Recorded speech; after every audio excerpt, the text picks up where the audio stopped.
So in week one, we emphasise the importance of being really clear about what it is that you're looking for when you're looking for a job. It's very difficult to find something specific if you are saying, well, I'll do anything, I don't mind.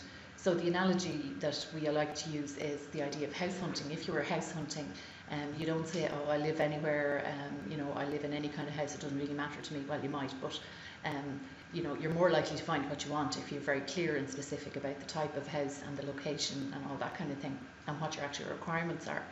So using that analogy, we'd be talking about, well, understanding what it is that you need. What kind of house is it? How many bedrooms does it have? Does it have a garden? All that kind of stuff. So it's being very clear and specific about what type of job you need. Is it casual work? Is it part-time, full-time? All those kinds of things, and being very clear about what that role could be and what kind of environment it's in. Where does it need to be? So again, location is really important to some people. So obviously, depending on the transport that you have available, that may determine, how much commuting time you're prepared to do, and how close it is to work, and whether you have other factors like dropping children to school and all that kind of stuff. So all of those need to be taken into account and help you to get more clarity.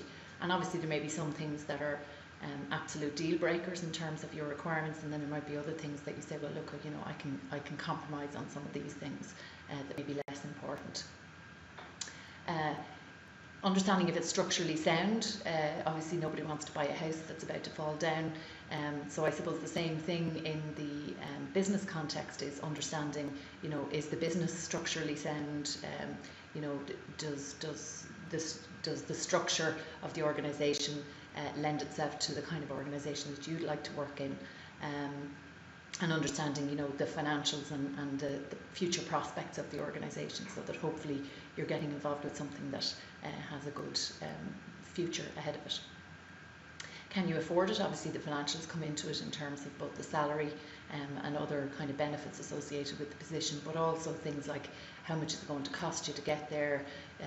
Obviously, are there childcare costs involved that wouldn't have been there before, and all those kinds of things. So weighing up all of the kind of financials and understanding, if we're talking about the job analogy, that just making sure that you make an informed decision about whether the role is something that you can afford or not. And sometimes people are prepared to take something at a lower salary just to get a foot in the door and to prove themselves and get some experience, which again is a kind of a short-term compromise, hopefully with a view to improving on things in the longer run.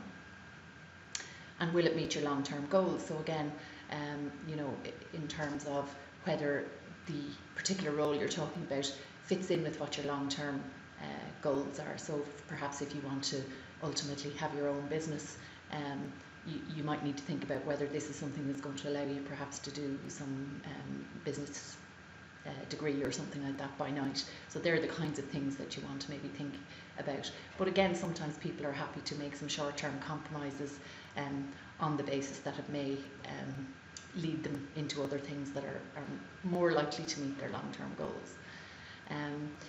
Yes, obviously everybody likes to get along with their neighbours, and the point here in relation to job hunting is, how well will you work with other colleagues in the company, how well will you fit in? If they're generally speaking similar to you and have similar values, then it'll be a fairly automatic fit, whereas you might find it more difficult to fit in with an organisation that has completely different values and expectations to what you have. So again, that's just another factor to bear in mind.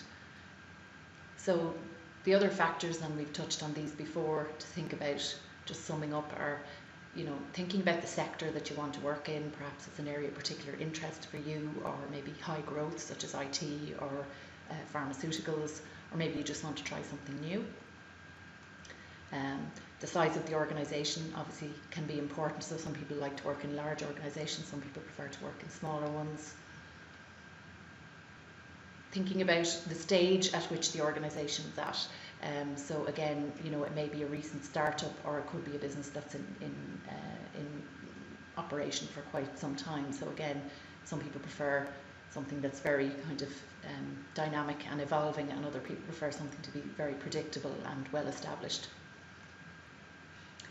We've talked about match with your values. So again, if you're matching the organisation's values, then you'll be more likely to connect with someone who is interviewing you, or that you meet kind of for one of those networking meetings. So the fit is automatically going to be better. And then also geographic location. So again, you may want to think about a location that suits you, or even considering, you know, other locations that may meet your needs as well.